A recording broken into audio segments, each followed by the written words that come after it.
Los iberos. Historia de la humanidad. Sinopsis. Este libro nos narra la historia de los iberos, tal como fueron llamados por los antiguos escritores griegos.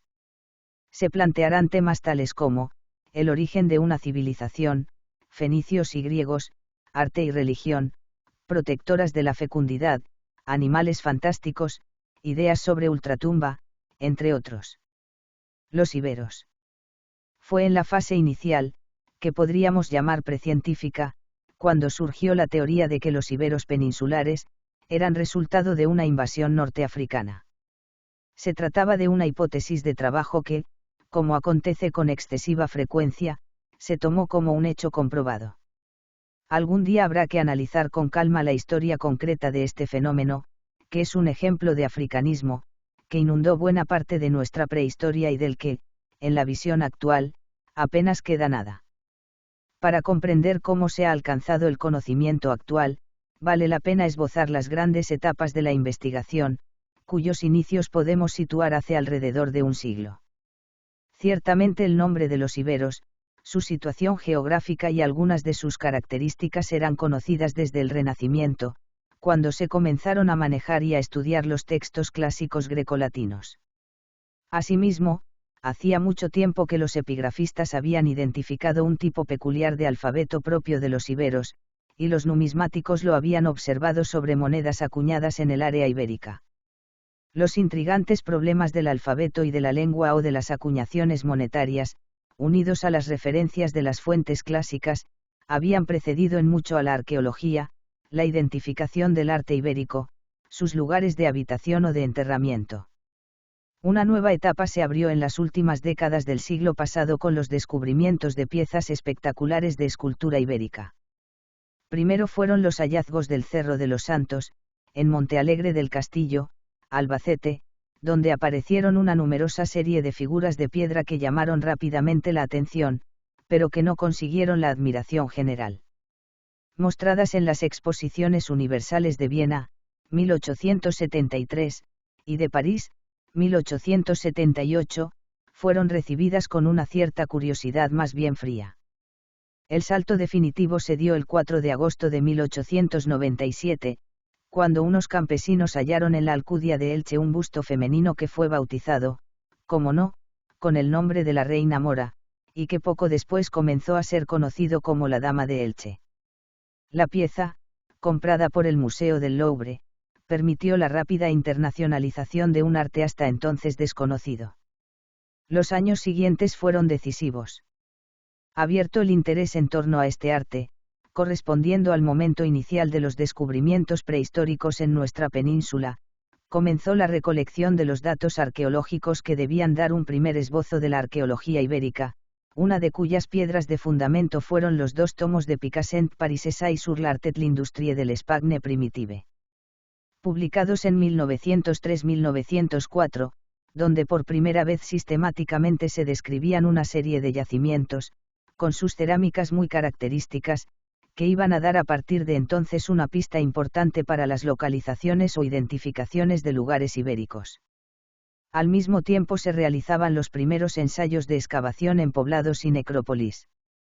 El momento coincidía con los sensacionales descubrimientos del mundo micénico y cretense. Unos ciertos parecidos con la decoración cerámica permitieron la sospecha de que se trataba de culturas contemporáneas y de que los iberos habrían sido influidos por Micenas. Podemos considerar que esta fase de descubrimiento termina en 1915. Desde entonces hasta 1936 estamos en la época de la consolidación y de los primeros resultados sólidos. Elegimos 1915 como hito, porque en este año apareció el trabajo de Pebos Gimpera El problema de la cerámica ibérica, donde, por primera vez, se sientan las bases cronológicas de la cerámica, que son válidas para el conjunto cultural. Fue el tiempo de otros descubrimientos y de las grandes excavaciones, organizadas ya desde centros de investigación, básicamente la Junta Superior de Investigaciones y Antigüedades de Madrid y el Institut d'Estudis Catalans de Barcelona. Surgían, más o menos íntegros, poblados como el de Azaila o el grupo de la comarca del Matarranya entre Cataluña y Aragón, necrópolis como la de Galera en Granada y yacimientos diversos, a los que pronto se añadieron los valencianos de la Bastida de les Alcuses de Mogente, Oliva y Llíria, con hallazgos de cerámicas decoradas. También en este periodo cuajan los viejos estudios de numismática y de epigrafía ibérica cuando Gómez Moreno consigue el desciframiento del alfabeto, al darse cuenta de la existencia de los signos silábicos, y Vives Escudero, en su libro La moneda hispánica, organiza la seriación de las cecas. La moda aria. En 1940 se abre un breve pero significativo periodo, que hemos denominado la crisis del iberismo y que duró una década. Esta crisis tuvo dos facetas. El celtismo, que pretendía que las invasiones indoeuropeas, que habían atravesado los Pirineos poco después del año 1000, realizaron una cierta unificación de la península y que el fenómeno ibérico no era otra cosa que una faceta del mundo céltico influida por los colonizadores. Más o menos inconscientemente reflejaba una mentalidad típica del momento, por una parte, el deseo de ver a los pueblos peninsulares incorporados lo más profundamente posible en el mundo ario, y por otra, la obsesión de llevar la unidad peninsular hasta la prehistoria. La otra cara de la crisis tenía un carácter más inocente. Respondía a una moda que, en aquel momento, tenía un gran predicamento entre los arqueólogos europeos, la obsesión de bajar fechas. Así se presentaba el fenómeno ibérico como algo cronológicamente tardío, dependiente ya del mundo romano. Es decir, la civilización ibérica habría sido el resultado de una primera fase de la romanización, y su cultura, una cultura provincial surgida en la época de la dominación romana inicial, siglos II, I a.C. El estado actual de la cuestión nace poco después de 1950. En este último cuarto de siglo, aparte de nuevas excavaciones, de hallazgos casuales, de publicaciones, se han producido unos cuantos hechos que vale la pena mencionar. Los trabajos de Lamboglia sobre las cerámicas llamadas precampanienses y campanienses, cerámicas que hallamos abundantemente en la mayoría de yacimientos ibéricos, han permitido afinar la cronología, y hoy nadie puede defender que la cultura ibérica no existiera desde mucho antes de que los romanos, en 218 a.C., pusieran el pie en Ampurias. El descubrimiento arqueológico del mundo tartésico, muy activo en los últimos 20 años, demuestra la existencia de una potente civilización orientalizante en Andalucía, al menos desde el siglo VII a.C. El origen de una civilización. Una pregunta se nos hace con frecuencia: ¿de dónde vinieron los iberos? Entre el lector culto de hoy va quedando claro que no se trata de una invasión norteafricana.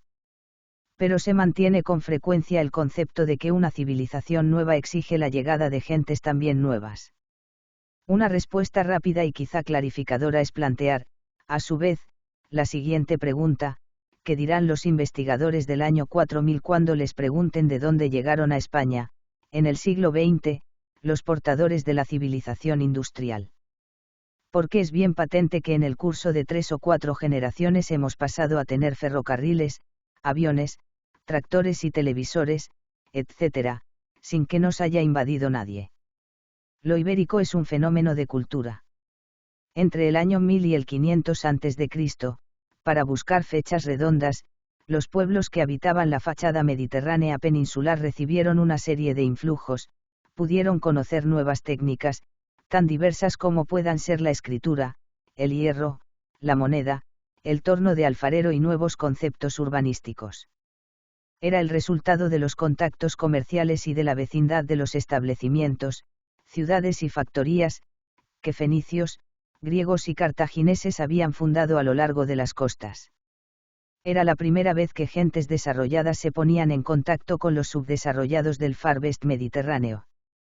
Así se comprende que las dos sociedades más avanzadas de la península, en tiempos prerromanos, fueran la tartésica de Andalucía en una primera fase y la ibérica, extendida por todo el litoral desde Andalucía hasta el Rosellón. Confesamos que, si bien hoy el esquema parece inatacable, sin embargo, cuando deseamos conocer con más detalle este proceso histórico las cosas no son tan simples. Quedan puntos oscuros y falta mucho por investigar. ¿Sobre qué substrato actuaron las influencias coloniales? No parece que los territorios que corresponden a lo ibérico hubieran tenido en el momento inmediatamente anterior un carácter homogéneo. Incluso dejando de lado el caso de Andalucía, con los tartésicos, parece evidente que el sector ibérico septentrional, Cataluña, parte del Valle del Ebro y el extremo norte del país valenciano, había sido profundamente matizado por las penetraciones indoeuropeas de los primeros siglos del I milenio.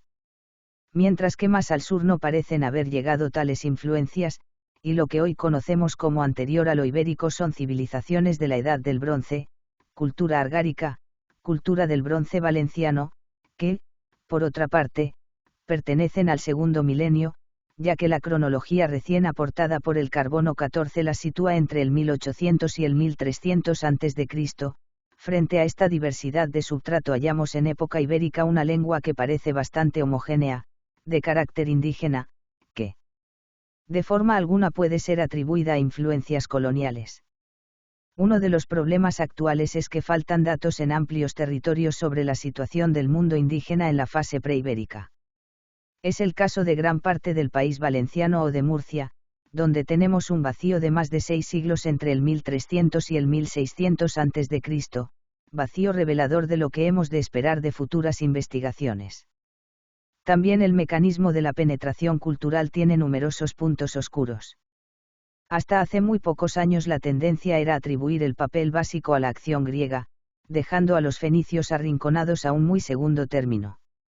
Apoyándose en la narración de Heródoto del viaje de Colayos de Samos, y sobre todo en la existencia de colonias, consideradas urbanas, en la costa valenciana, Hemeroscopeion, Alonis, etc., o en la andaluza, Mainaque, se consideraba indiscutible una fuerte presencia griega a lo largo de toda la costa a partir del siglo VI.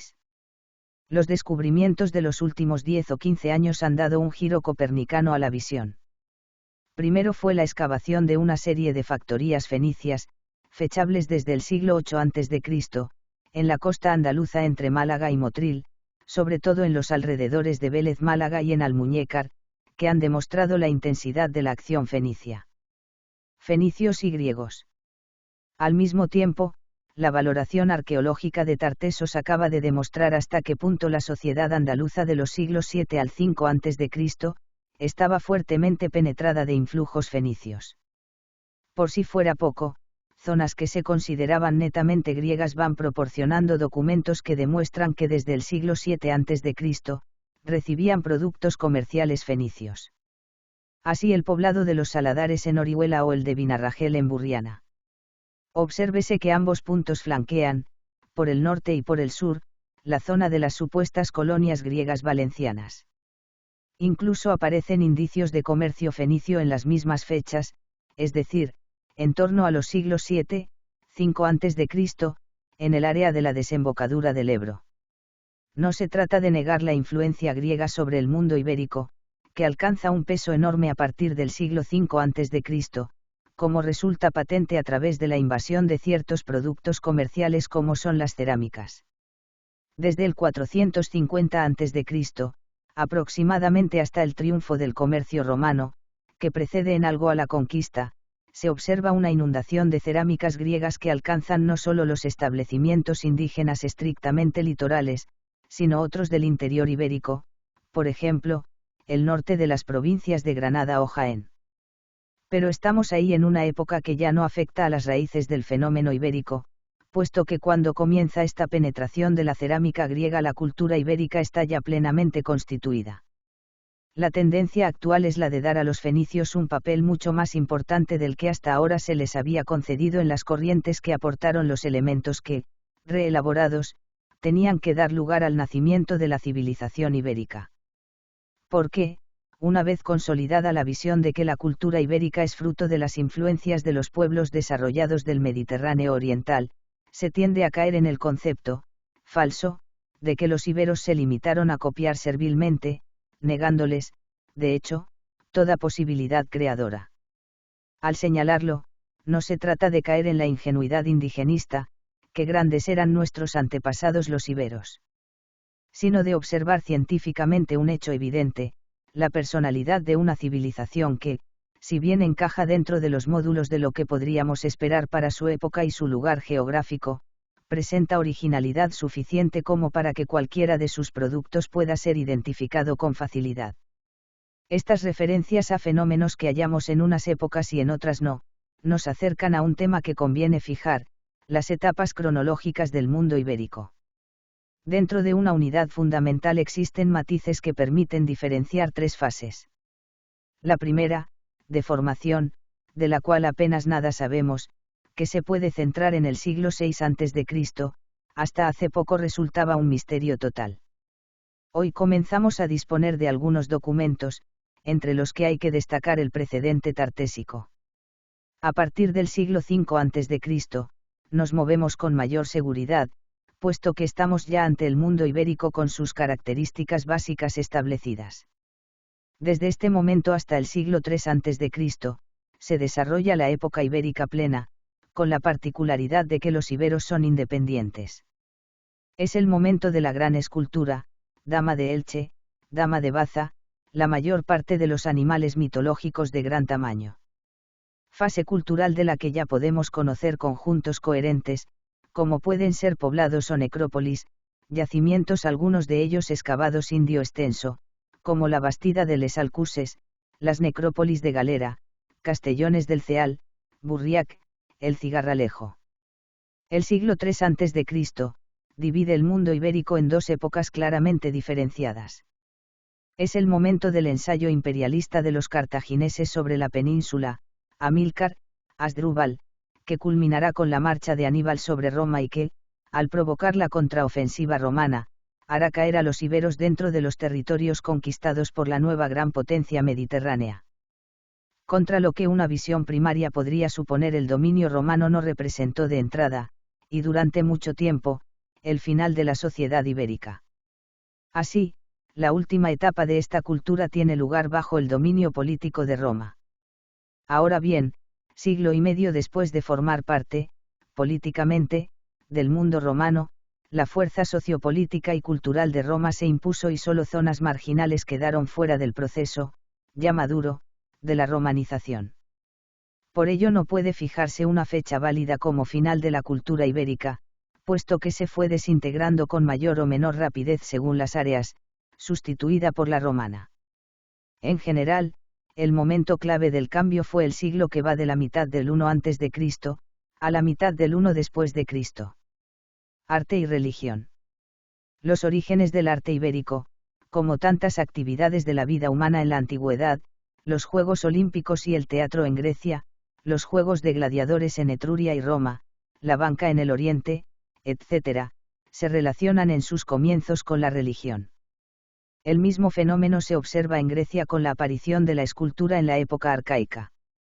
Los kouroi y korai eran esvotos de piedra o bronce depositados por los devotos en las explanadas que había ante los grandes santuarios, como en el antiguo Partenón. Los investigadores españoles que se han ocupado de estudiar los orígenes del arte ibérico, Alteza Blanco, A. García Bellido y Majestad Tarradell, siempre han insistido en los orígenes clásicos de este arte, entendiendo por clásicos diversas influencias del arte griego, etrusco o fenicio, traídas por estos pueblos colonizadores, que establecieron en la costa hispánica una serie de colonias y mercados para negociar con los indígenas e intercambiarles sus productos. Principalmente estaban interesados en obtener minerales, ya que las regiones del Mediterráneo eran pobres en ellos y la península ibérica, como afirma el geógrafo griego Estrabón, era la región más rica del mundo antiguo por la cantidad y variedad de minerales.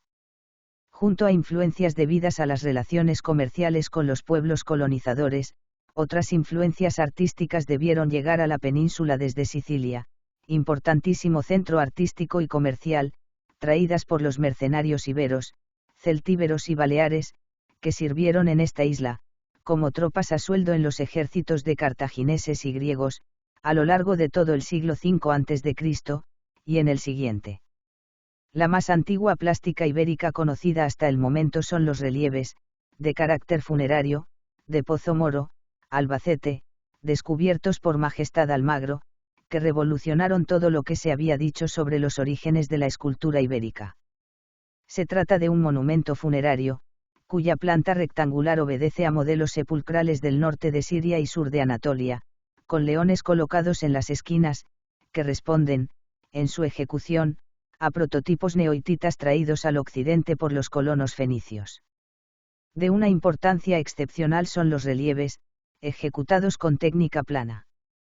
Sus escenas son variadas y todas de contenido mitológico. En una, posiblemente la principal, se representó un banquete funerario o una comida de dioses. Se supone que narra un mito oriental ejecutado por un artista que conocía bien las técnicas y los gustos de trabajar la piedra en el norte de Siria. En Pozo Moro se representan igualmente escenas de carácter sexual de marcado realismo, que aparecen también en el arte etrusco, en las tumbas de los toros, en Tarquinia, siglo VI a.C. El hombre con un árbol a hombros, de otro relieve, representa probablemente el mito de Gilgamesh, pues en la tablilla 4, columna 5, de este poema se lee: entonces vio un árbol y hacia él dirigió sus pasos. Los frutos son de rubíes, bellas son las colgantes ramas, su follaje es de lapislázuli. En otros relieves hay escenas de lucha y unos gatos que arrojan llamas por la boca. El conjunto es difícil de interpretar, pero no hay duda de que representa algunos mitos orientales, traídos por los fenicios y asimilados por las poblaciones iberas.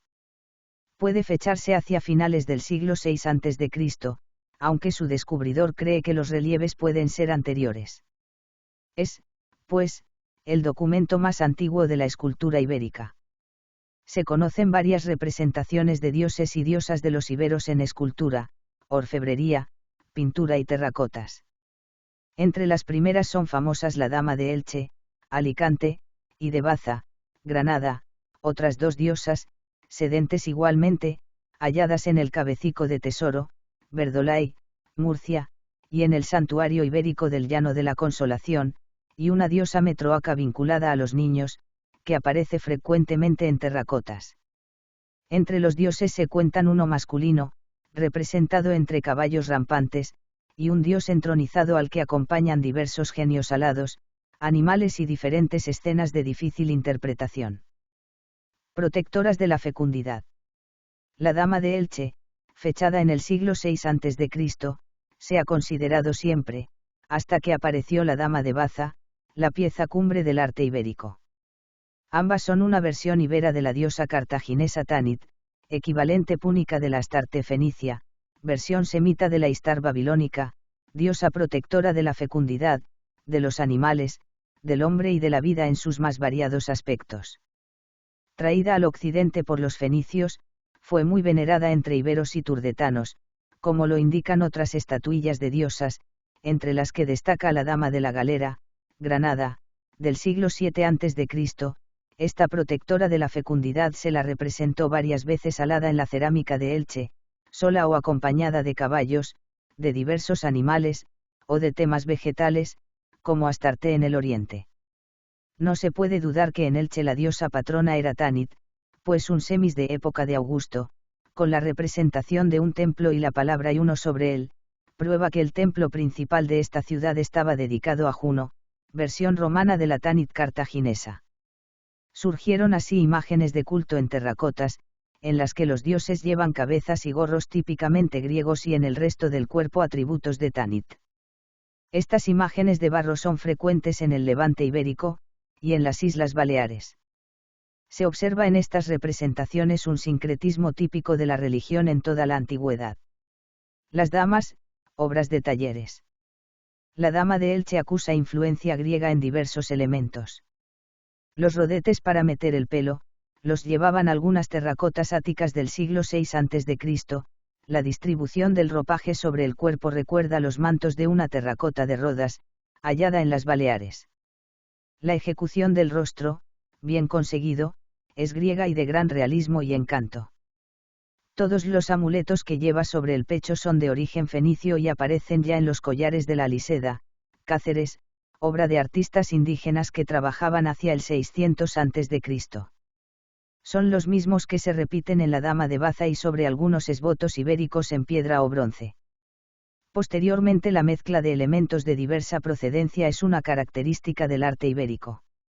La Dama de Elche era muy probablemente una escultura sedente, pero falta toda la mitad inferior desde la antigüedad. El hueco que lleva en la espalda era para guardar las cenizas del difunto, al igual que la Dama de Baza.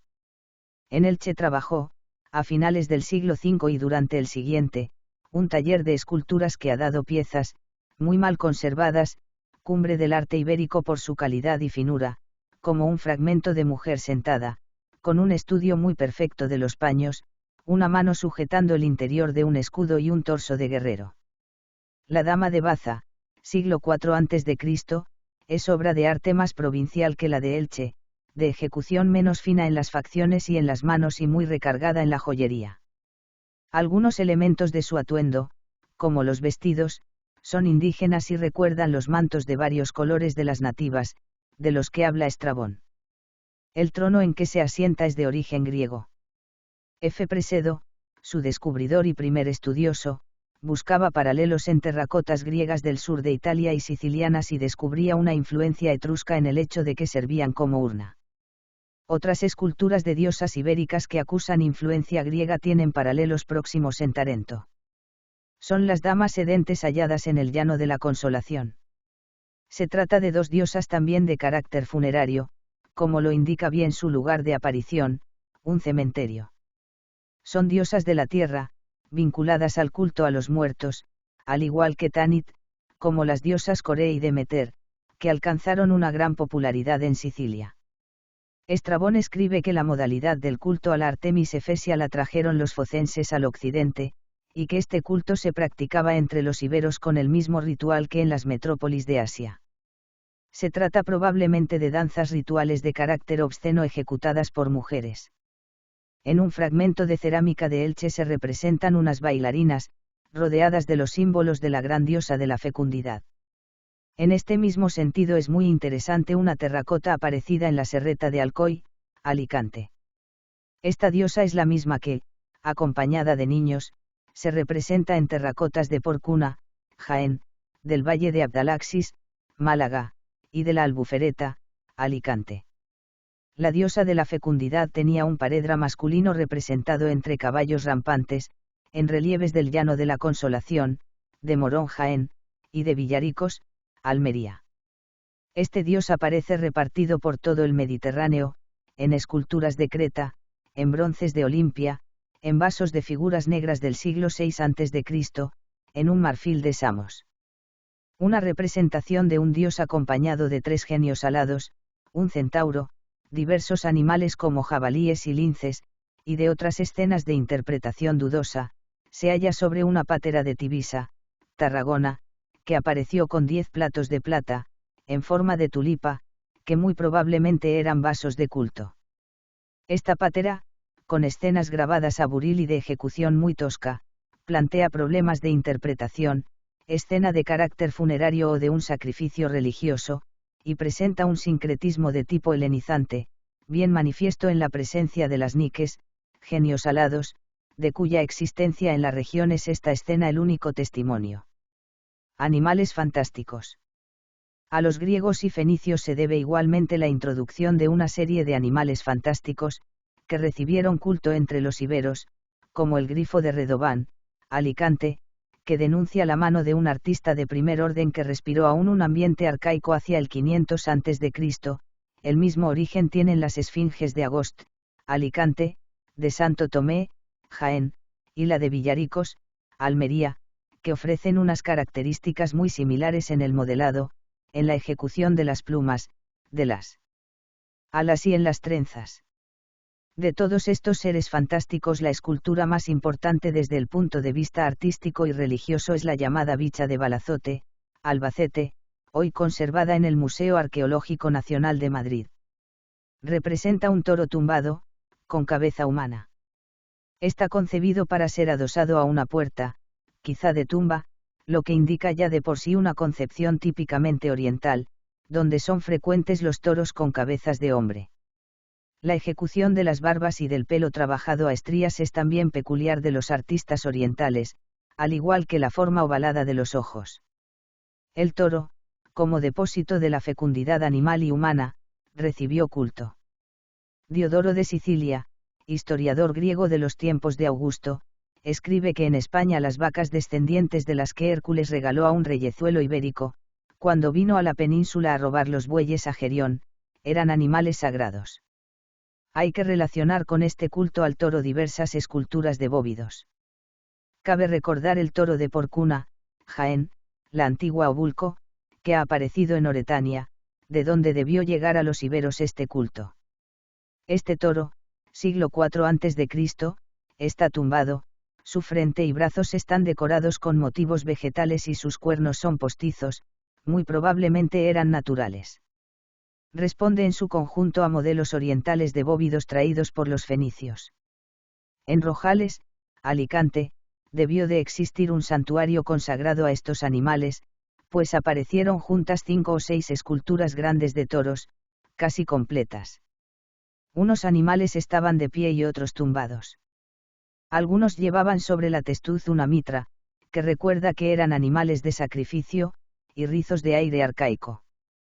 Pueden fecharse en el siglo IV a.C., al dios toro se le ofrecían en sacrificio bóvidos, y esto es lo que parece indicar la tiara que aparece en la época romana sobre las cabezas de los toros al ser conducidos al sacrificio. En el templo de Azalia, Teruel, situado en la necrópolis de la ciudad, se recogió también un bronce de bóvido, siglo I a.C., de un fuerte realismo en el estudio anatómico. Lleva un rosetón sobre la frente que señala, confirmando las pinturas de toro de Numancia, su vinculación a los cultos astrales. El santuario más importante vinculado con el toro es el de Costig, Mallorca, que no es propiamente ibero y que ha proporcionado varias cabezas en bronce tanto de vacas como de toros, fechadas en época helenística. Todas estas esculturas y otras que se podían añadir del área ibérica, la llamada bicha de la Albufereta y el toro del Molar, Alicante, y de la Turdetana, los toros de Osuna y Écija, son los modelos que imitan las poblaciones pastoriles de la meseta y costa atlántica, en las esculturas zoomorfas de toros y cerdos llamados generalmente berracos. Ideas sobre ultratumba. El arte ibérico produjo otras esculturas, de leones y ciervos, que tuvieron carácter funerario. Aparecen generalmente en necrópolis y eran guardianes de tumbas.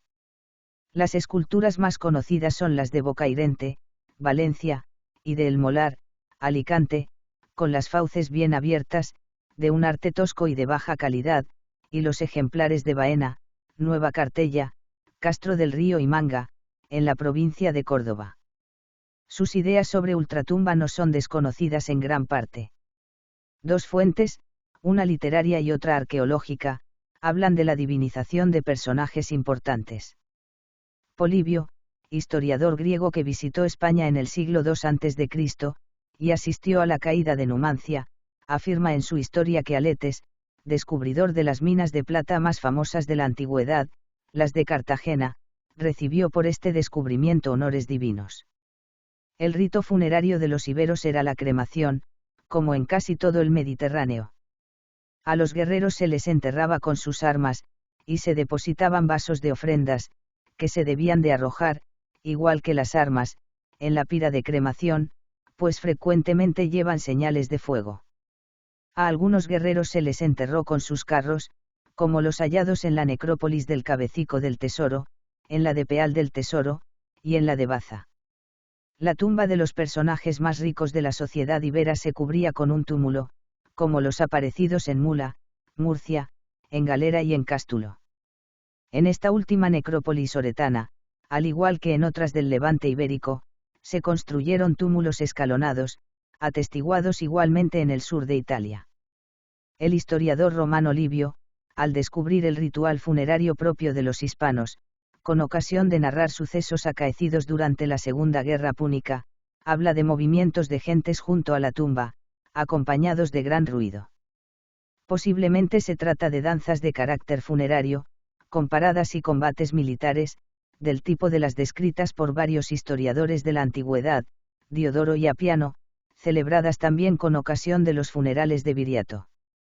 Es posible que estas danzas sean las representadas sobre la cerámica de Liria, Valencia, fechada en el siglo II a.C., en ella hay escenas de combate de infantes, armados con la falcate ibérica y defendidos con el escudo rectangular, acompañados de jinetes y precedidos de mujeres tocando la doble flauta y de un hombre sonando un cuerno. En otra composición se ve una danza de hombres cogidos de las manos y, abriendo la procesión, dos músicos, una mujer que viste un largo manto y toca una doble flauta y un varón que suena una flauta sencilla. En una tercera escena de Liria se observa una procesión de jinetes al galope, blandiendo lanzas, que se dirigen hacia unos jinetes que combaten a pie, armados con lanzas y falcates. Las escenas de los relieves de Osuna, en Turdetania, representan rituales funerarios que se atribuyen al siglo III a.C., las de los íberos debían ser semejantes. En ellas el artista, que trabajaba con una maestría, finura y realismo insuperables, representó escenas de una mujer tocando una flauta, otra llevando vasos de libación y una tercera una antorcha. 2. Cubiertas con capas, parecen caminar en una procesión. Los combates de gladiadores, de origen etrusco, tuvieron entre los íberos, al principio, el mismo carácter de liturgia funeraria que en Italia. Los primeros de que hay noticia los organizó, poco después de la toma de Cartagena, en el año 209 a.C., Escipión el Africano, para conmemorar la muerte de su padre y de su tío. Los santuarios íberos son, el del Cigarralejo, Murcia, el del Cerro de los Santos y del Llano de Nuestra Señora de la Consolación. Ambos enclavados en la provincia de Albacete, y el de la Serrata de Alcoy, Alicante.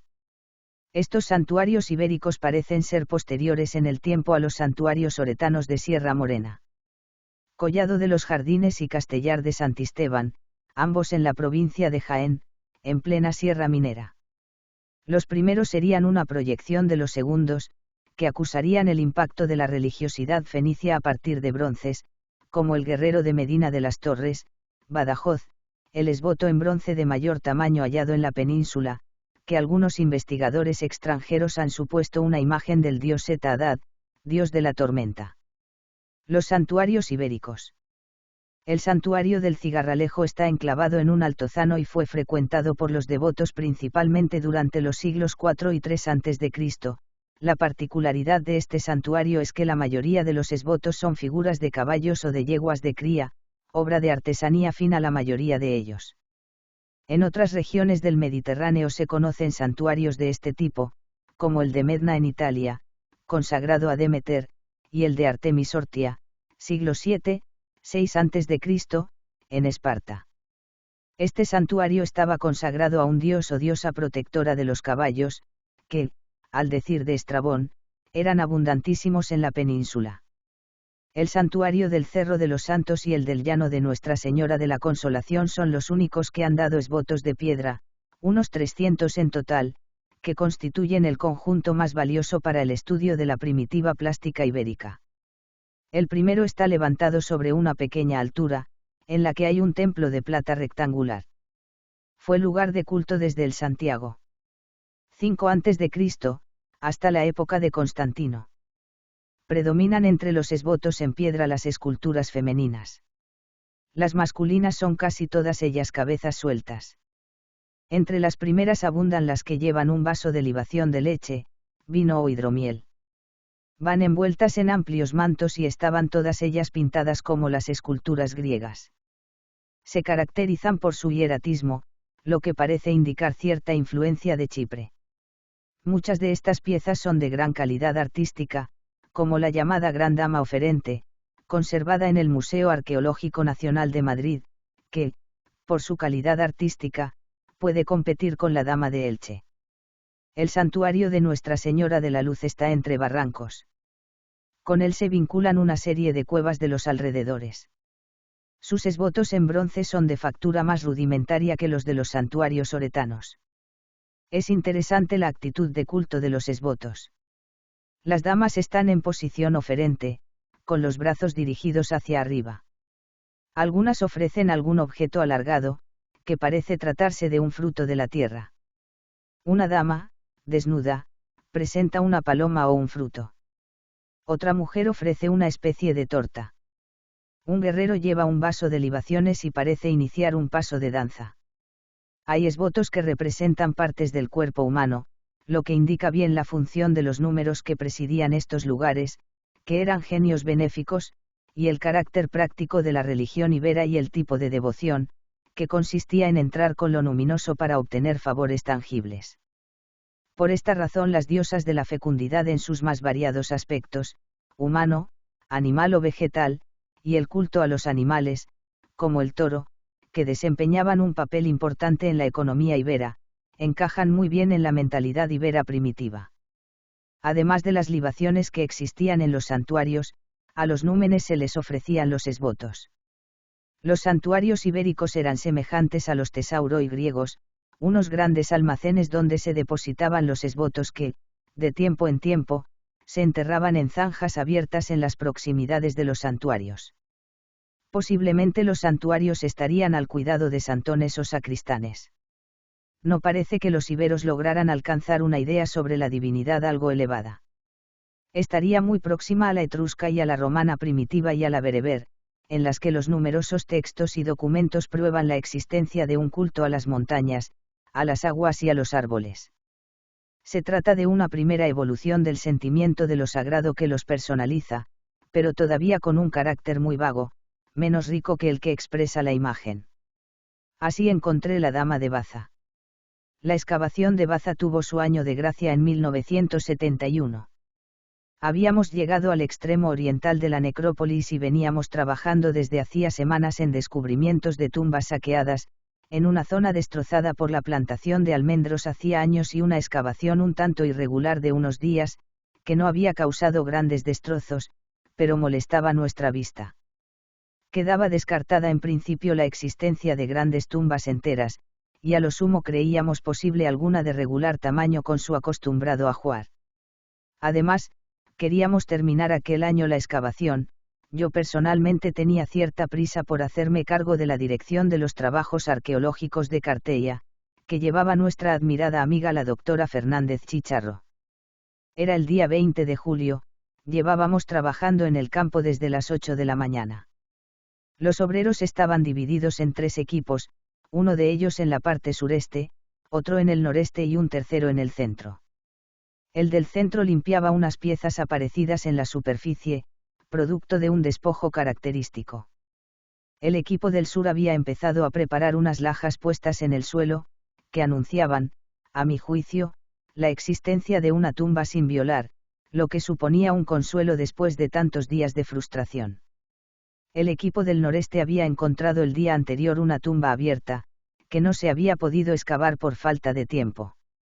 Esta mañana lo habían hecho, pero al sacar los objetos que contenía no aparecía la pared de cierre por el lado este. En esta dirección había tierra removida, era muestra inequívoca de que seguía el hueco, un hueco sin tapadera, augurio de violación. Pero, en cualquier caso, había que explorar al máximo. El hueco en cuestión se fue perfilando como un hoyo rectangular, en cuya pared sur había un almendro plantado con una barrena hacía 4 o 5 años. El almendro fue extraído con el mismo cuidado que un dentista extrae una muela. Al ver que no aparecía nada, los obreros preguntaron si seguían o no, y sin vacilar les dije que continuaran. Volví a mis losas que había de dibujar y situar en el plano. A eso de las 11 de la mañana empezó a aparecer entre la tierra del hoyo del noreste una cabeza pintada, descubierta por los obreros cuando iban extrayendo el relleno. Me llamaron y di orden de que siguieran sin apurarse, sin darle mayor importancia a la cosa. En una excavación de este tipo hay que evitar a toda costa que se produzca una aglomeración de obreros en un punto que se reputa de gran interés, con el consiguiente entorpecimiento del trabajo y el abandono de las tareas señaladas a cada grupo.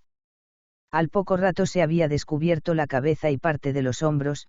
Mi hija Eugenia, de 4 años, que por casualidad se hallaba en el campo, me dijo: «Papá, un indio». Se había constatado la existencia de una gran estatua dentro de una tumba. Una estatua que conservaba el color en gran medida, una estatua que podría fecharse con precisión. Durante toda la mañana continuó el trabajo sin alteración alguna. Aquel día se trabajó incluso por la tarde, porque había que excavar la tumba lo mejor posible. Paralelamente, el equipo del sureste levantaba las lajas que tanto me habían ilusionado. Resultó que no había nada debajo. En otras circunstancias me hubiera sentido defraudado, en aquel momento lo estuve, pero el hallazgo de la estatua me compensó de alguna manera. Como ocurre siempre, cada hallazgo crea problemas que hay que resolver sobre la marcha. Al ver que estaba policromada, mi preocupación fue la conservación del color. Aquella tarde fue de gran alegría en el grupo que me acompañaba, José María Santero, que por esas fechas iniciaba sus primeros estudios sobre la antigüedad, Tere Tardío, María Luisa de Luxán, mi mujer, M. Eugenia Gálvez, Manolo Rabanal.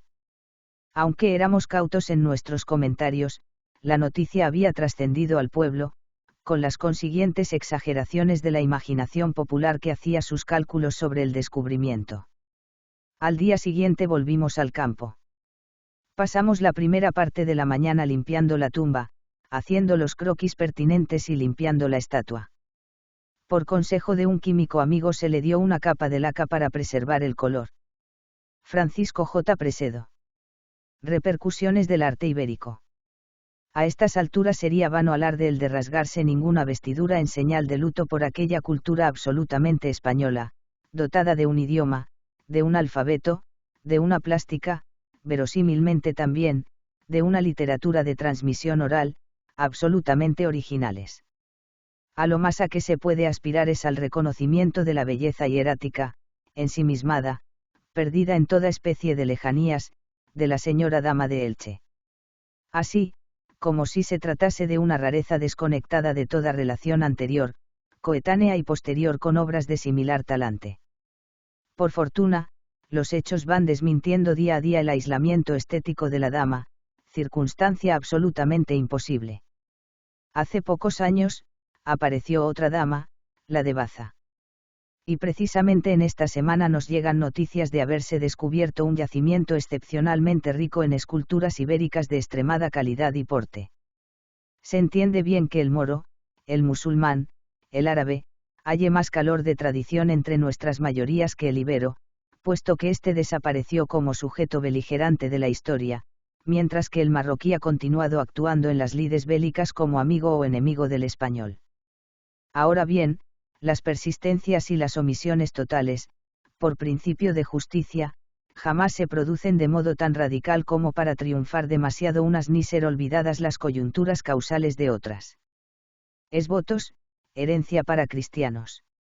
Así, pese a todas las condiciones adversas, la piel de toro ha heredado muchas actividades del pueblo que andamos exaltando o, por lo menos, justipreciando en sus valores.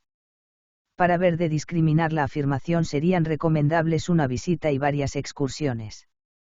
La primera, a la numerosísima colección de esvotos ibéricos de bronce guardada en el Museo Arqueológico Nacional, las segundas, a multitud de santuarios populares, a ermitas, no importa de qué advocación, cuyas paredes, y, en ocasiones, los propios altares, muestran otras copiosas reservas de esvotos. No hay que pararse a establecer las lógicas distinciones.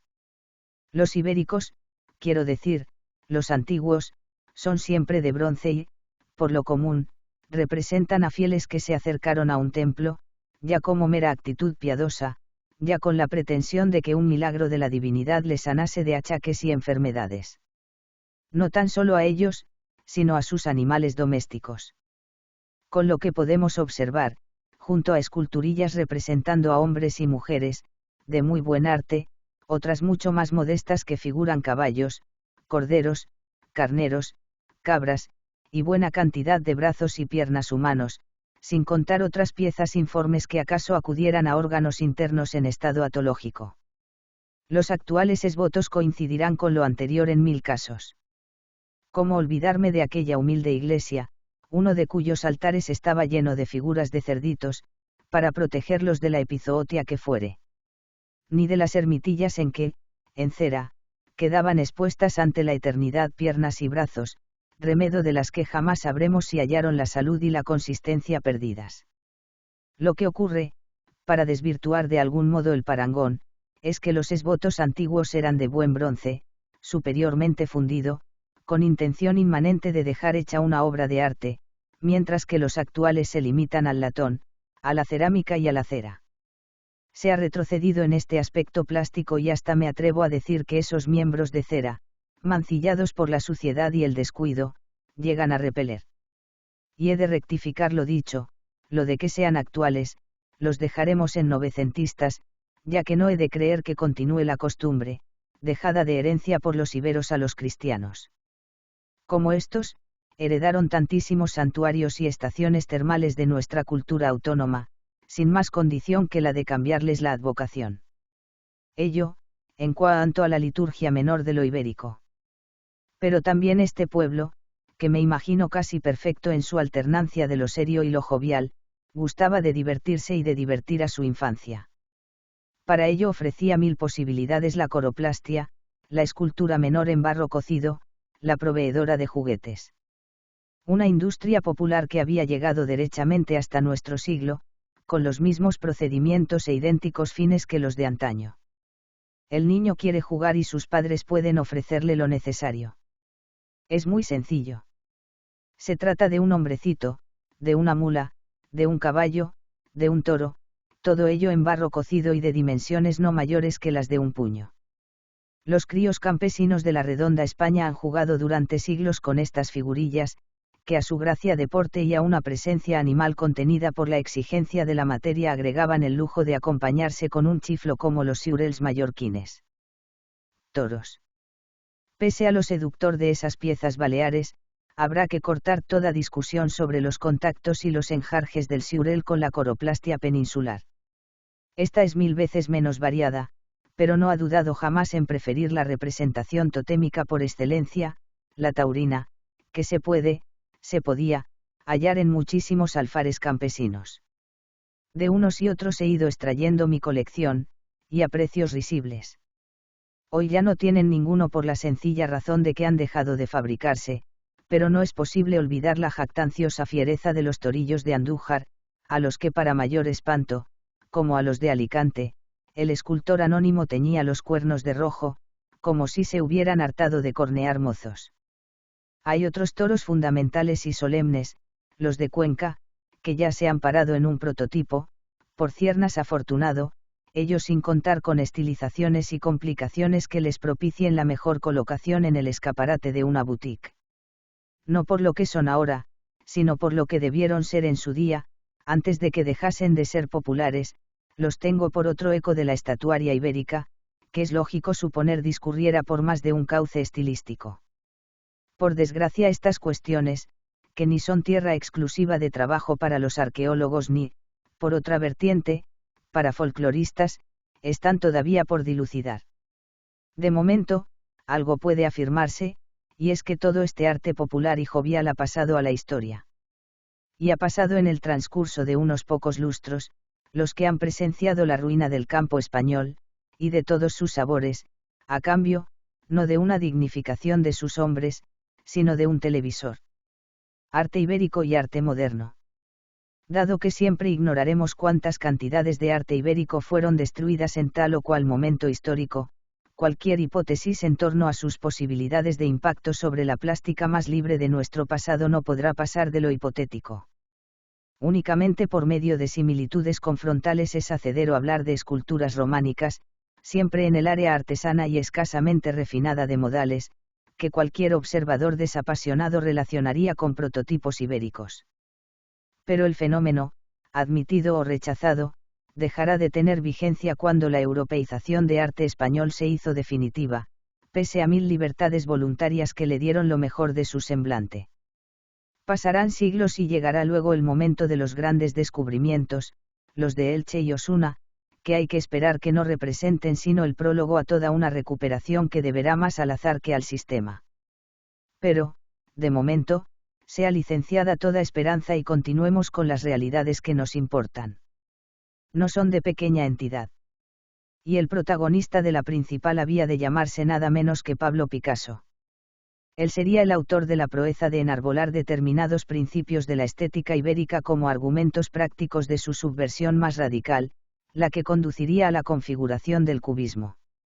Allá por la primera decena del siglo, cuando se iniciaba la moda de coleccionar piezas de arte negro, he aquí que Picasso se interesa por la escultura ibérica. Son varios sus cuadros aparentemente negroides, que culminarán en las sorprendentes de Moiselles d'Avignon, y el subsiguiente pasmo de los espectadores no duda en acorralar al malagueño para hacerle confesar que sus modelos han sido elegidos en el Senegal o en Dahomey. Pero su respuesta es categórica, no han sido negros sino iberos, los que han llevado a la sustantiva proeza. Sospechase si anda mintiendo, si oculta las verdaderas fuentes, pero es en vano. Lo que ocurría era que Picasso, al que aparentemente se le ofrecía todo con la mayor de las prontitudes y facilidades, no pocas veces ha procedido a la inversa, recreándose extrañamente en la dificultad. Además, de su interés por la plástica paleoprimitiva hay algún ejemplo, por demás pintoresco. En 1911, un belga, Géry Pierret, robó en el Museo del Louvre unas estatuillas, parece que ibéricas, aunque otras noticias aseguren que eran fenicias. El belga llevó su botín a Picasso y a Apollinaire, que fueron detenidos y pocas horas más tarde libertados, no sin haber pasado el peor rato de sus vidas. Si se narra el suceso no es solo para mostrar la habilidad de Géry Pierret, el mismo que robó del mismo museo la Gioconda, para devolverla poco después, demostrando que el Louvre era algo así como la casa de Tocamerroque, sino como señalamiento de la afición picasiana para con nuestro más vetusto arte nacional. Un análisis de este influjo puede llevar a consecuencias más que dispares, puesto que, en puridad, hay paralelismo de determinadas constantes y hasta de rasgos fisonómicos entre la estatuaria ibera y la negra, mucho más acusado, por ejemplo, que el que sería más procedente entre lo ibero y lo etrusco. Un ilustre erudito norteamericano, James Johnson Sweeney, dedicó en 1941 un documentado trabajo a estudiar las posibilidades aludidas, y por cierto que convence al lector. Las angulosidades de buena parte de la escultura ibérica, los ojos almendrados, otra buena serie de precisos caracteres en los que la suavidad de la dama de Elche se trueca en pronunciada dureza, pueden muy bien constituirse en testimonios del debatido influjo, aunque tampoco ellos excluirían posibles recepciones negroides. Pero para llegar prontamente a un resultado positivo disponemos de un precioso argumento vivo, y es el retrato de la escritora Gertrude Stein, obra del otoño de 1906, conservado con todos los honores en el Metropolitan Museum de Nueva York. Sí, porque esta mujer plena de ingenio, semeja en tal retrato haberse iberizado súbitamente, hasta parecer algo así como una ilicitana que sirviera de doméstica o de amiga de confianza a la sensacional dama de aquella localidad levantina. La historia gusta de jugar bromas parecidas, pero no se atrevería a tanto si no contase con unos cómplices tan avisados y traviesos como Pablo Picasso. Sociedad y economía. La sociedad ibérica se articula en torno a dos ejes básicos, la tribu o pueblo y la ciudad. Los nombres de los diversos pueblos ibéricos los conocemos solo por las fuentes escritas grecoromanas, que manifiestan alguna vacilación respecto a Andalucía, ya que algunos textos la incluyen dentro del área ibérica, mientras que otros limitan a los iberos en sentido estricto a la zona del este peninsular. Los pueblos mencionados por dichas fuentes vienen a coincidir con exactitud suficiente con los hallazgos arqueológicos variados y que, de modo general, delimitan el área ibérica. Hay pues una coincidencia tranquilizadora entre ambos tipos de documentos, que marcan un área bastante homogénea que se extiende por el litoral mediterráneo, entendida la palabra en sentido amplio, desde el extremo sur del Languedoc hasta Andalucía con una penetración hacia la mitad del Valle del Ebro. Los pueblos mencionados son, los sordones del Rosellón, el grupo pirenaico catalán, ceretanos, arenosios, andosinos, los indiquetes del Ampurdán, los laietanos del Llano de Barcelona, Vallés y Maresme y los cesetanos de los alrededores de Tarragona, los cuales cubren prácticamente el área costera catalana, los del interior de Cataluña ausetanos, vergistanos e ilergetes, estos últimos entrando en parte en territorio aragonés, los iacetanos del Pirineo aragonés y los sedetanos en el Ebro central. Volviendo a la costa, hallamos a los ilercabones en ambos lados del Ebro, a los sedetanos en la zona central valenciana y a los contestanos en la meridional. A partir de este punto y hacia el sur comienza el área meridional que, según va dicho, algunos textos desligan de los iberos, pero cuya cultura material es básicamente idéntica, mastienos, bastetanos y turdetanos. Si bien en líneas generales no es difícil situar estos pueblos, sus límites exactos raramente se pueden fijar con seguridad. No queda claro si por falta de información porque no tuvieron la suficiente rigidez y permanencia. El problema enlaza con el de la estructura interna de dichas unidades. Al parecer, los grupos meridionales tuvieron una tendencia a la monarquía, quizá ligada a lo que sabemos de los precedentes tartésicos. Pero en la mayoría de casos tal proceso monárquico no se hallaba consolidado en el momento de la conquista romana. Los jefes no son llamados reyes sino régulos en los textos griegos y latinos, lo cual nos da más bien un matiz de caudillaje accidental que de monarquía estable, algo que parece similar a los aguellid de las sociedades bereberes. Así se nos dice que el rey Culchas de Andalucía en el año 206 a.C., era dueño de 28 ciudades mientras que poco después, 197 a.C., solo reinaba sobre 17. El poblado ibérico. La base de la estructura política parece haber sido, de modo mucho más sólido, la ciudad o el poblado. Aquí nos movemos sobre bases más firmes ya que la aportación arqueológica es notable. Y precisamente de ello deriva una cierta reticencia a utilizar la palabra ciudad. En efecto, la mayor parte de poblados excavados carecen de la complejidad que el término ciudad comporta. Por ejemplo, la falta de edificios públicos, tanto civiles como religiosos, de los que hasta el presente no se ha conseguido identificar ni un solo caso. Que el poblado o ciudad era la célula social básica es evidente. Por ejemplo, cuando Sagunto tiene que decidir cuál será su posición frente al avance de Aníbal, quien lo decide es la asamblea de la ciudad, lo que los romanos traducen por senado, sin que se consulten a los restantes centros edetanos, a cuyo grupo Sagunto pertenecía. Casos análogos se repiten con frecuencia. La ubicación típica del poblado ibérico, viene dada por razones estratégicas, defensivas. Se buscan lugares altos, a veces solamente accesibles por uno de sus lados, que además se protegen con murallas. Las excepciones son poblados situados en pequeñas elevaciones y raramente en el llano. En estos últimos casos es cuando existió continuidad urbana durante el periodo de la romanización, casos de Ici, la Alcudia de Elche, o del Tosal de Manises, cerca de Alicante. Dicha continuidad es la que explica que hoy sean conocidos mucho mejor los poblados altos que no los de llano, ya que los primeros desaparecieron con la civilización, casos de Ici, la Alcudia de Elche, o ciudades de excavación que aquellos que han tenido continuidad y sobre los restos ibéricos se han superpuesto construcciones posteriores. La preocupación defensiva deriva del carácter guerrero de la sociedad ibérica y de su fragmentación política, algo que nos recuerda de lejos la historia y luchas de las ciudades griegas. En el interior de los poblados la estructura urbanística es bastante simple. La uniformidad de las casas no nos permite comprobar la diferenciación social.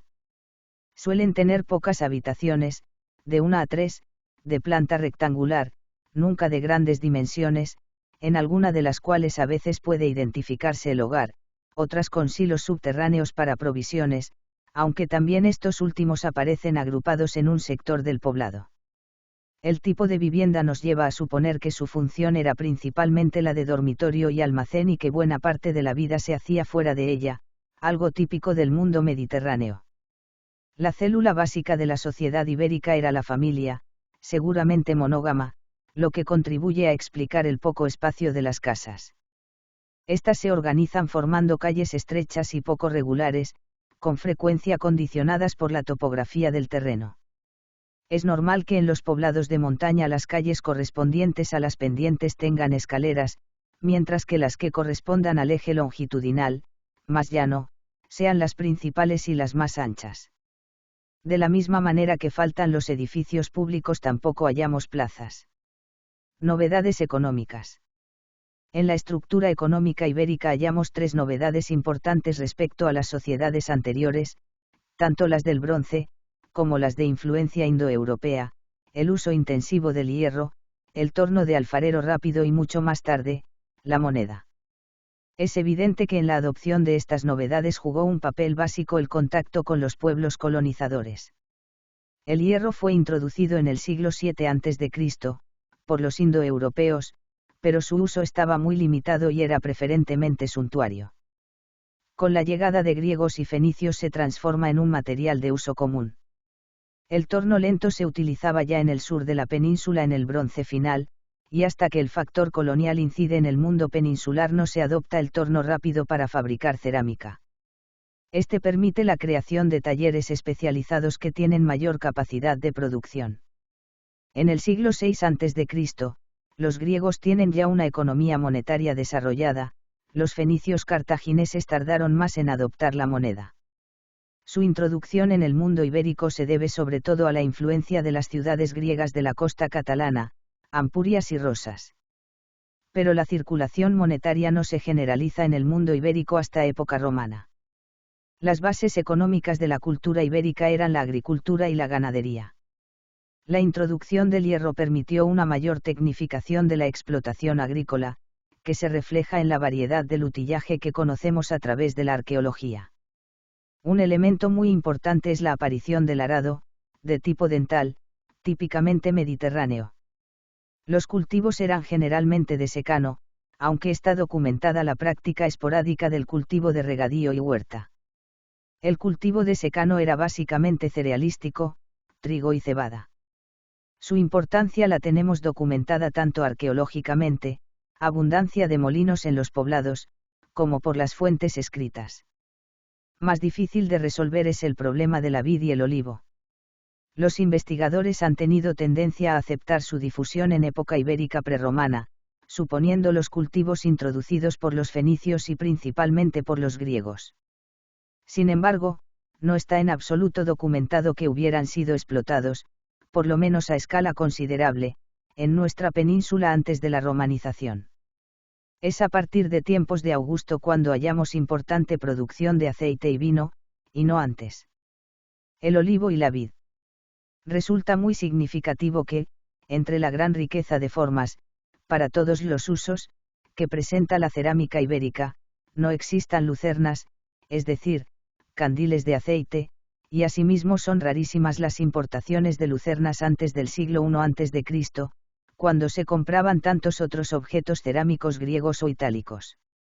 Ello permite sospechar que el aceite era tan raro que debía utilizarse exclusivamente para la alimentación y no había excedente para ser empleado para otros fines. Asimismo, las ánforas importadas indican cómo el vino extranjero era cotizado. Frente a esta situación, unos siglos después, lo que había sido el área ibérica era zona de gran producción de vino y aceite. Pero estamos ya en época plenamente romana.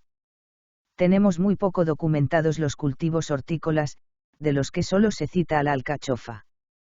Entre las frutas podemos citar los higos, que parecen autóctonos, la granada, traída seguramente por los púnicos y, quizá, el dátil. La variedad de los cultivos, así como la complejidad de la industria del hierro se refleja en el instrumental agrícola, bastante especializado, como lo demuestra la existencia de yugos, arados, arrejadas, layas, legones, azuelas, cucharas de sembrador, escardillos, alcotanas, mochas, podones, hoces, etc. Con la particularidad, señalada hace pocos años, de que este variado instrumental agrícola aparece en poblados ibéricos antiguos, es decir, era utilizado por lo menos desde el siglo IV a.C., contra lo que habitualmente se había venido suponiendo, su introducción como consecuencia de la romanización. Ganaderos y artesanos. La ganadería constituye el otro soporte fundamental de la economía ibérica. Se practicaba la estabulación y la trashumancia. Tenemos documentada la existencia de cabras, ovejas, cerdos, y toros, estos últimos especialmente importantes en la Turdetania, como fuente alimenticia y de bueyes, burras, mulos y caballos, como animales de tiro. El caballo era también símbolo de prestigio y riqueza, y, dada su importancia para la guerra, constituía, como en otras sociedades mediterráneas del momento, un elemento importante. Son frecuentes las representaciones de jinetes en el arte y en las monedas. Esta fauna doméstica no ofrece, por otra parte, novedades con respecto a lo que sabemos del mismo territorio en época preibérica. La pesca, y sobre todo la caza, constituían elementos subsidiarios de la alimentación, pero la caza debió ser una fuente muy importante en la dieta cárnica. No en vano el nombre fenicio de la península, que los romanos transformaron en Hispania, significa tierra de conejos. Entre las actividades recolectoras cabe destacar la importancia de la miel. Sabemos que los iberos utilizaban diversos metales. Como metal noble, el fundamental era la plata, poseemos ricas muestras de orfebrería en este metal. En la producción industrial y artesana cuentan el bronce, el plomo y el hierro, ya citado. La introducción del torno rápido permite una mayor facilidad de elaboración y una mejor calidad de la cerámica, que aumenta la demanda y permite satisfacerla. Esto reduce la producción de tipo familiar, aunque, sin embargo, se continúa produciendo cerámica a mano para ciertos usos domésticos. Estos talleres tenían generalmente una difusión comarcal, pero parece ser que ciertos tipos fueron usados como envases de mercancías destinadas a la exportación, como indican los hallazgos del sur de Francia, Italia, norte de África y Baleares. La producción textil está generalizada en todo el ámbito ibérico, existen numerosos hallazgos de pesas de telar en todos los poblados. En algunos lugares esta actividad parece haber llegado a cierto grado de industrialización. En Játiva se producían tejidos de lino, que son citados en las fuentes como muy apreciados. En cuanto al utillaje observamos, si no una industrialización, sí un alto grado de especialización y unos tipos bastante estandarizados, fruto de una producción artesanal de alto nivel técnico.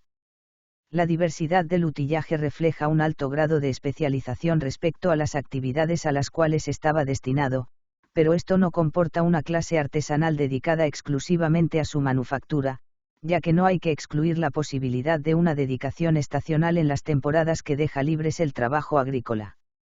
Así por el utillaje podemos documentar las siguientes actividades: carpintería, albañilería, cantería, herrería, orfebrería, espartería, confección de vestidos, zapatero, talabartero y guarnicionero. Y también las existencias de la apicultura, castraderas, y de los animales de corral, podones y yugo. El comercio. Cuando se trata del comercio ibérico, se centra la atención sobre los intercambios desarrollados entre los indígenas por una parte y griegos, fenicios y cartagineses por otra.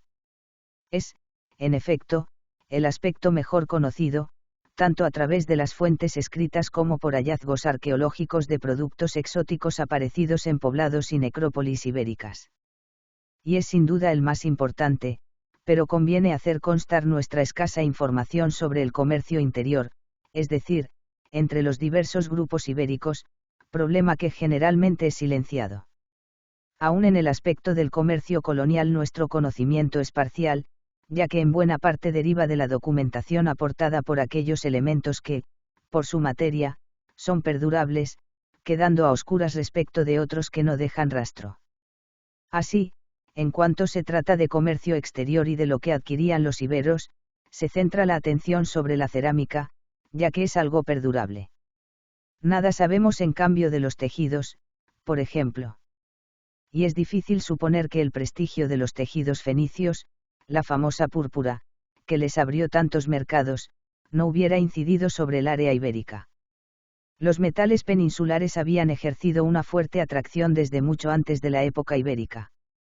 El proceso venía de muy lejos, ya que se puede sospechar que había empezado en el segundo milenio, cuando ya el sur peninsular jugaba en el conjunto mediterráneo un papel parecido al que desarrolló América después del siglo XVI, es decir, un gran centro de explotación de metales.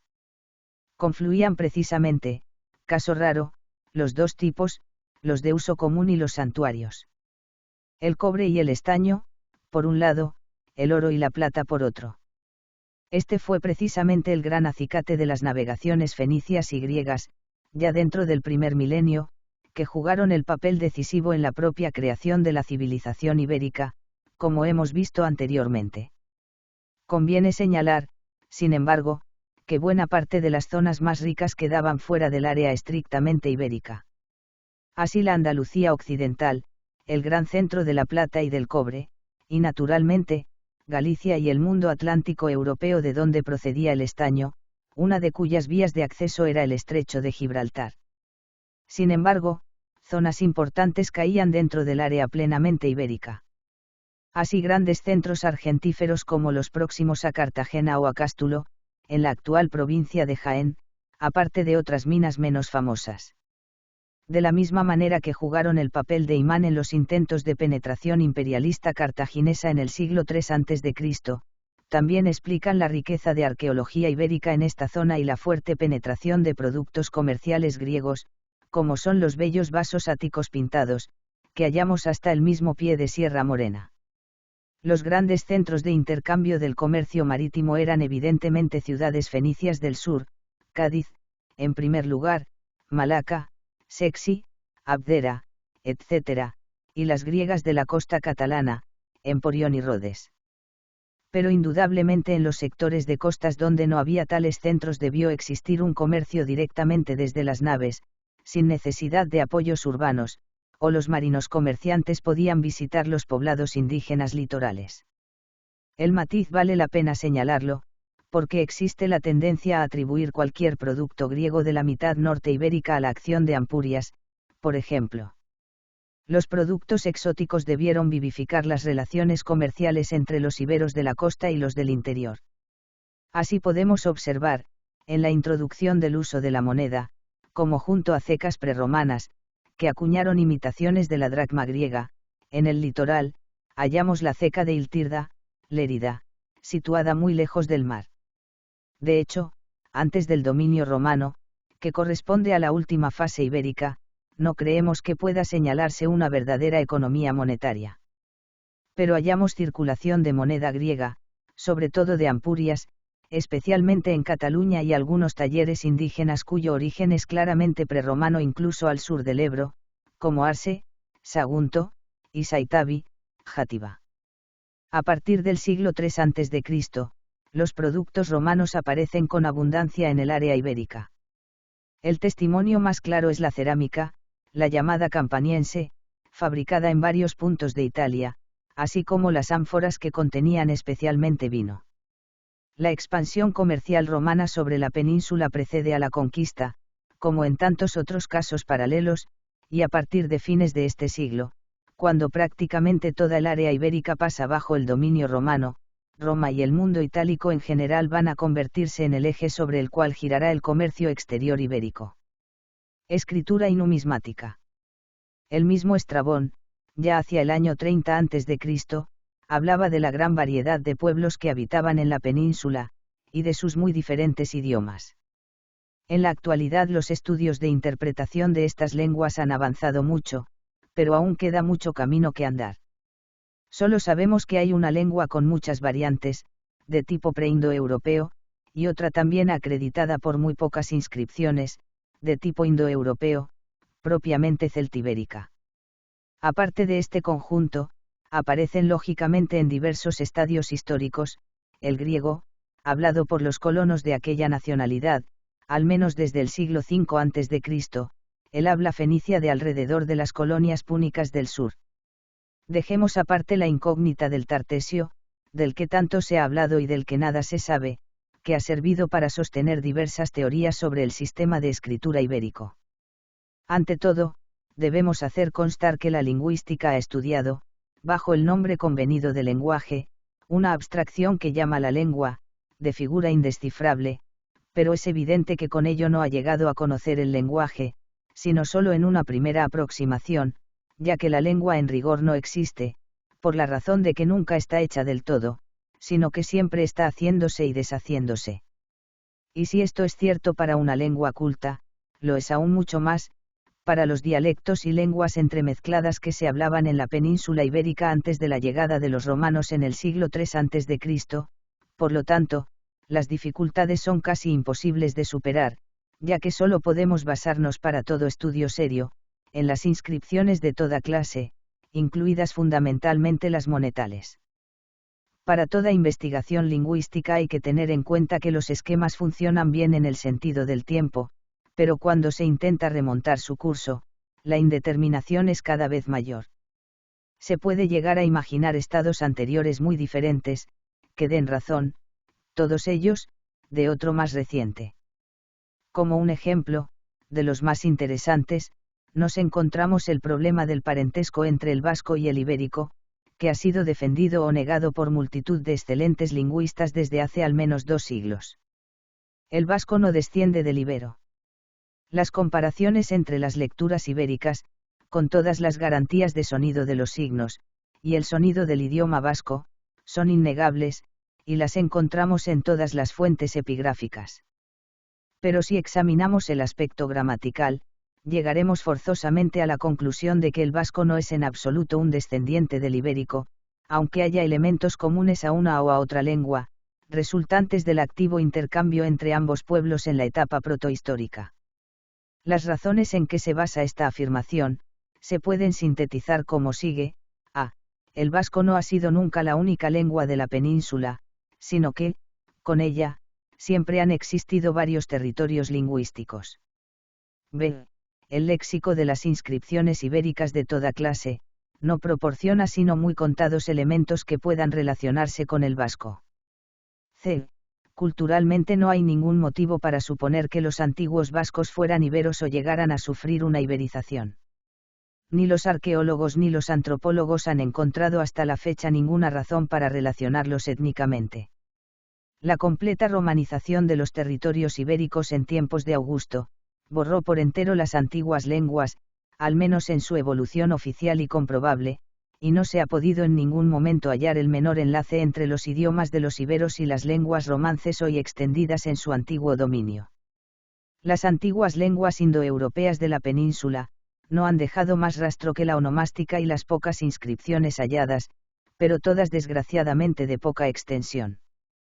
Solo se puede decir que el idioma celtibérico, tal y como lo leemos en el pobre material lingüístico de que disponemos, es un dialecto céltico, que conserva restos indoeuropeos. Hay que admitir que estos pueblos corresponden a las invasiones célticas más antiguas, coetáneas posiblemente con las de la Gran Bretaña. Escritura de importación. Pasando ahora a los diversos sistemas de escritura de los pueblos de la península en estos siglos, hay que reconocer que ninguno de ellos es anterior al siglo IV a.C., o, a lo más, al último tercio del siglo V.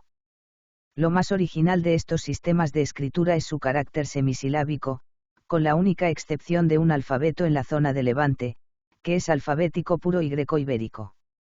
La explicación tradicional de una derivación de estos sistemas de escritura de un silabario primitivo, de posible ascendencia tartesia, no ha sido probada nunca, y además no explicaría cómo se utilizan signos tomados de la escritura alfabética griega, mucho más tardía.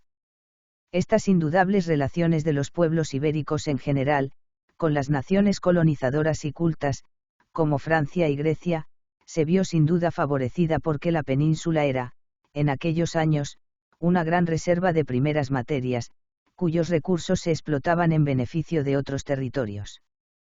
Por ello no se halla en la Iberia ninguno de los estadios primitivos, que se señalan en otros lugares, falta decididamente un estado pictográfico y no hay el menor rastro de escritura jeroglífica propia. Solo cuando los pueblos alcanzan la suficiente madurez, tienen necesidad de la escritura, y fueron los fenicios y los griegos quienes enseñaron a las tribus ibéricas los primeros signos. El comienzo de las escrituras peninsulares es muy oscuro, si no se puede aceptar, por falta de pruebas, la existencia de una escritura silábica tartesia original y antigua. Hay que reconocer que el sistema semisilábico que vemos ya establecido en el siglo IV a.C., es solo una adaptación, un sistema artificial, creado con una gran agudeza y conocimiento del idioma, ya que el mantenimiento de signos silábicos para las consonantes oclusivas, es un perfecto anacronismo en un momento en que en todo el Mediterráneo dominaba la escritura alfabética. Que la escritura, sea cual fuere su sistema, fue importada por los pueblos colonizadores, está fuera de toda duda. La inscripción más antigua sería la citada por Estrabón en el templo de Melkart en Gades, que se remontaría nada menos que al siglo XI a.C., pero debía de ser en lengua semítica, y no conocemos si se utilizó una escritura silábica o bien simplemente el alfabeto. La distribución geográfica de las inscripciones peninsulares no latinas, dejando aparte las puramente griegas o fenicias, se puede clasificar en los siguientes grupos. A. Alfabeto ibérico de Levante, con inclusión de algunas variantes celtibéricas en la cuenca del Ebro. Comprende por la costa desde Alicante hasta el Rosellón y toda la cuenca del Ebro. De todas las áreas de escritura indígena, esta es la más extensa y la que tiene una mayor riqueza de inscripciones de todas clases, abarcando aproximadamente 4 siglos. Utiliza 28 signos, y solo son silábicos 3 grupos, de consonantes BP con las vocales, de consonantes que con vocales y de consonante tonelada con las mismas vocales. La forma de los signos ha sido tomada de los alfabetos griegos y púnicos, pero su valor fonético es a veces muy distinto. B. Alfabeto meridional, que comprende Andalucía Superior, Murcia y Albacete. Este tipo de alfabeto se utilizó por las tribus de los turdetanos, oretanos y bastetanos especialmente. La epigrafía de este área meridional es muy poco uniforme y mucho más desconocida que la anterior. La valoración fonética de alguno de sus signos aún no está comprobada. Las inscripciones de este tipo, poco numerosas, están hechas algunas sobre plomo y otras sobre piedra o sobre vasijas de plata. Desde un punto de vista monetal, destacan los talleres de Obulco, Porcuna, Jaén, con 9 grupos de magistrados monetarios, Cástulo, Cazlona, Jaén, y Liberis, Elvira, Granada, y sobre todo el gran grupo de denarios con leyenda y calgusquen de atribución aún no determinada. C. Alfabeto del sudoeste, con la provincia de Huelva y el Algarve portugués. Esta región, por su gran riqueza minera, fue uno de los principales focos de atracción para todas las poblaciones mediterráneas. Por lo tanto, es lógico que desde muy antiguo existieran intercambios culturales. Sin embargo, no tenemos ningún rastro de ello y el alfabeto conocido de esta zona es de fecha mucho más moderna, posiblemente del siglo III. La escritura es de tipo retrógrado, o sea de derecha a izquierda, y no se utiliza ningún signo ni de puntuación ni de separación de palabras, lo que hace aún más difícil la transcripción. D. Alfabeto fenicio, en la costa andaluza, desde Almería a la desembocadura del Guadalquivir. En este caso, como en el de los alfabetos griegos de Emporión, Ampurias, y Rodes, Rosas, no hay ninguna dificultad de transcripción. Las principales ciudades que lo utilizan son Malaca, Málaga, Gades, Cádiz, Sexi, Almuñécar, Ituci, Baena, Olontoji, en algún lugar de la Bética, Abdera, Adra, y Ebusus, Ibiza. El alfabeto grecolatino, solo conocido por escasos restos de plomos inscritos en la provincia de Alicante. El primer hallazgo se produjo en Alcoy, precisamente en la zona de contacto con la influencia tartesia del sur. Su cronología es del siglo IV a.C., se trata de un alfabeto creado artificialmente para escribir textos ibéricos, partiendo de un alfabeto grecojónico, el cual perdurará en esta zona algo más de un siglo. F. Alfabeto libio-fenicio, en una zona del interior de la provincia de Cádiz, de escasa importancia. El nombre quizá no sea muy apropiado, pero es utilizado por los especialistas. Aparece a partir del siglo II a.C., en realidad, no es más que un intento de escritura alfabética, realizada a partir de una escritura consonántica habitual en esta zona. Numismática. Para el estudio de las emisiones monetarias de la península ibérica en la época prerromana y en los primeros tiempos de la romanización, hasta la utilización del alfabeto latino en las emisiones, pueden distinguirse las siguientes clases. A. Monedas de las colonias griegas. Los únicos talleres monetarios conocidos que utilizan la leyenda griega son los talleres de Emporión y Rodes.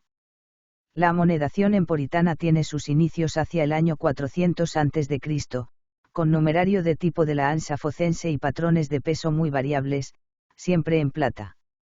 La dracma, necesaria para el auge comercial, con un patrón especial de pesos que hemos denominado ibérico, tiene su inicio alrededor de los años 300-290 a.C., con el tipo llamado del caballo parado en el reverso. El cambio fundamental de tipos acaece hacia el 264 a.C., cuando la influencia griega se afianza y aparecen los tipos de cabeza de Aretusa en anverso y del Pegaso en el reverso. Con el desembarco romano en Ampurias, en el año 218 a.C., cambian de nuevo las influencias comerciales, y el patrón de peso se va adoptando al denario romano.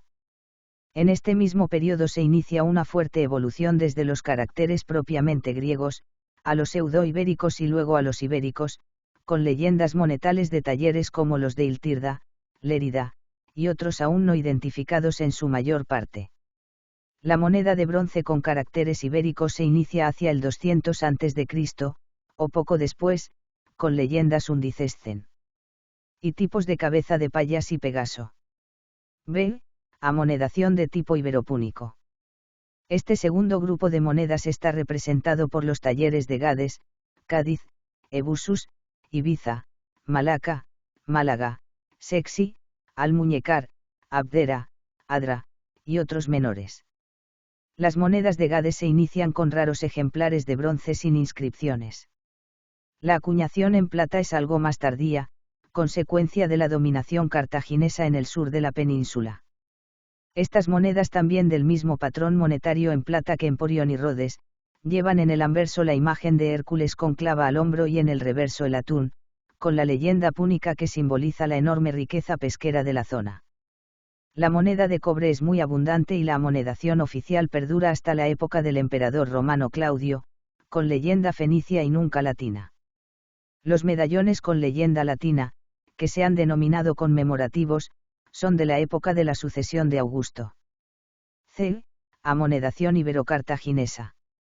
Este grupo de monedas, que se distingue perfectamente del resto de las acuñaciones de la Iberia prerromana, es también el de duración más corta y el que presenta ejemplares en plata más espectaculares.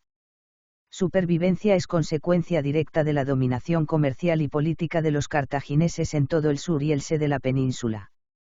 El arte de estas piezas se deriva de prototipos originarios de Sicilia, bajo dominación cartaginesa y griega clásica. Los talleres de emisión, aparte del de Cartagonova, son indeterminados y creemos que en muchas ocasiones son de tipo militar e itinerante. El patrón en plata es el fenicio, con un sequel como unidad, sus múltiplos y divisores. Los múltiplos son verdaderas obras de arte, presentando cabezas de melcarto masculina y en los reversos caballos o elefantes. Otra serie tiene cabeza de tanit en anverso y caballo parado en reverso, con factura más particularmente ibérica. D. Amonedación de tipo edetano. Hemos considerado este grupo como formado por un taller matriz, el de Arse, después Sagunto, y un grupo de talleres monetarios de muy poca importancia, dentro de una localización geográfica cercana. Las primeras acuñaciones de Arse son también de plata, con un peso medio que podría compararse al del victoriato romano. Sus tipos son de cabeza de Hércules con clava en el anverso y diversos tipos de reverso, toro con cabeza humana, parado, embistiendo, etc. Con la evolución cronológica aparecen anversos más típicamente ibéricos y reversos con leyenda ibérica de grafía muy romanizada, en piezas de excelente factura. Monedas de la ulterior con leyendas en alfabetos indígenas. Dos grupos de monedas comprendemos en este apartado, según que las leyendas estén escritas en alfabeto meridional o en libio fenicio. Los talleres con alfabeto meridionales son de 4 diferentes zonas de influencia: Obulco, Porcuna, Castul, Carlona, Iliberis, Elvira, e Icalgusquen, ciudad no determinada de la Bastetania. El grupo de Cástulo es muy importante y su amonedación alcanza zonas muy alejadas. Sus tipos son de cabeza masculina en el anverso y reverso de esfinge, lo que hace suponer se trata de piezas ya muy modernas, del tiempo de Augusto. El grupo de Iliberis, con monedas de arte muy vasto, tiene poca importancia. En cambio, tienen mayor importancia los denarios de Icalgusquen, piezas de plata muy extendidas por Levante en época romana. Monedas con leyendas en el alfabeto ibérico de Levante. Constituye con mucho la mayor parte del numerario ibérico preromano y su número de talleres es muy grande. En realidad, hay solo 3 focos de acuñación de los que se derivan los restantes talleres, y un cuarto grupo, el celtibérico, que es el más moderno de todos. Las emisiones parece se iniciaron después del 200 a.C., y antes de 133 a.C., y las leyendas son siempre con caracteres ibéricos de Levante, en su último estadio de evolución, que es monetal. Por lo tanto, para su estudio completo, tendríamos que considerar la existencia de los grupos de Iltirda, Lérida, Cese, Valle del Ebro, Ausescen, Centro Aragonés, Pirenaico y Celtibérico. Los tres primeros de estos grupos se desarrollan ya en el periodo entre el 200 y el 133 a.C., y con posterioridad aparecen los restantes, comenzando el Celtibérico a emitir moneda hacia el 105 a.C. El grupo de Iltirda se inicia con grandes ases de bronce y denarios de plata, que más tarde son copiados, en cuanto a los anversos, en los talleres de Ausescen y Cese. Las monedas de Iltirda mantienen una zona geográfica cerca de la actual Lérida, y presentan varias emisiones en bronce con pesos decrecientes. Otros talleres del mismo grupo son los de Salduye y Turiaso, Tarragona, que comienzan dentro de la órbita económica ilerdiense, aunque luego se separen. El grupo de Cese presenta denarios con reverso de 2 caballos, uno de ellos con jinete y cabezas de anverso de excelente arte ibérico-heleno. El tercer de los grupos originales, el grupo de Ausescen, tiene también excelentes denarios de plata de muy buen arte, y piezas de bronce de gran módulo. El grupo centro aragonés, es al principio una derivación del ilerdense, pero con características propias. Lo forman los talleres de Bilbilis, Calatayud, Damaniu, Ercabica, Sacedón, Bornescon, Danusia, Samala, etc. El grupo pirenaico es mucho más importante, ya que es la zona de emisión del Argentum oscense, y se inicia en época muy tardía hacia 130-125 a.C., su principal taller es el de Volscan, que emite denarios de plata muy bellos, con una larga evolución en los peinados de sus anversos. Hacia el año 105 a.C., su influencia económica llega a muchas ciudades del curso alto del Ebro, y entonces aparecen los talleres de Segia, Beligio, Turiasco, Bascunes, Ventián, Arsaos, etc., copiando sus tipos. Las vicisitudes de la guerra de Sertorio fueron sin duda el motivo de estas grandes acuñaciones de denarios. El grupo celtibérico constituye el más moderno conjunto de talleres monetarios ibéricos, con leyenda indígena, pero su extensión y la imprecisión de sus localizaciones hace su estudio más aventurado. Creemos que se trata de 4 grandes talleres matriz, situados en regiones muy distantes unas de otras. En estos talleres la romanización es muy fuerte, y su influencia se deja sentir sobre otros grupos anteriores, que adoptan el que denominamos peinado celtibérico en sus últimas emisiones. Diccionario de términos. Aretusa, ninfa que bañándose en el Alfo fue perseguida por el dios del río hasta la isla de Ortigia, en Sicilia, y allí Artemisa la transformó en fuente. Mitología griega. As, moneda de cobre de origen romano. Astarte, divinidad fenicia, personificación del planeta Venus, soberana del mundo.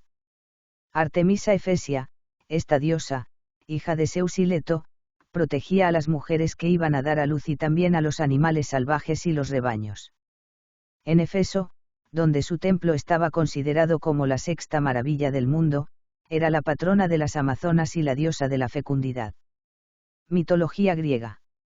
Demeter, diosa de la agricultura, divinidad maternal de la tierra, dispensadora de los frutos del suelo. Hija de Cronos y Rea, se unió a su hermano Zeus y tuvo a Perséfone, a la que las leyendas presentan siempre unida, llamándolas las diosas. Denario, moneda de plata, de origen romano, equivalente a 10 ases.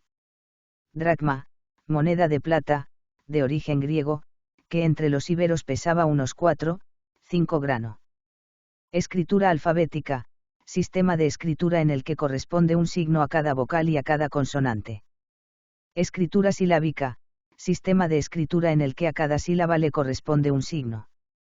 Escritura semisilábica, sistema de escritura en el que coexisten signos representativos de sílabas con otros de letras.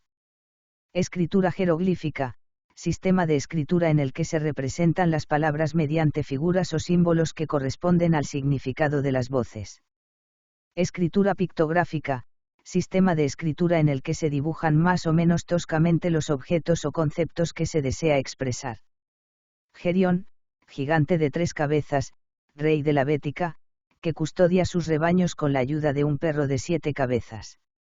Hércules, en uno de sus trabajos luchó con él, le arrebató sus rebaños y lo condujo a Grecia. Mitología griega. Gilgames, héroe asirio-babilónico. Su figura y hazañas han sido inmortalizadas por la obra de la literatura babilónica, el que ha descubierto el manantial o el que lo ha visto todo. Se supone que tiene su base histórica en un rey del Sumer.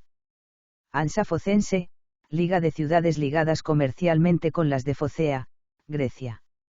Istar, personificación divina del planeta Venus, una de las diosas más importantes del panteón asirio-babilónico, procedente de la Astarte fenicia.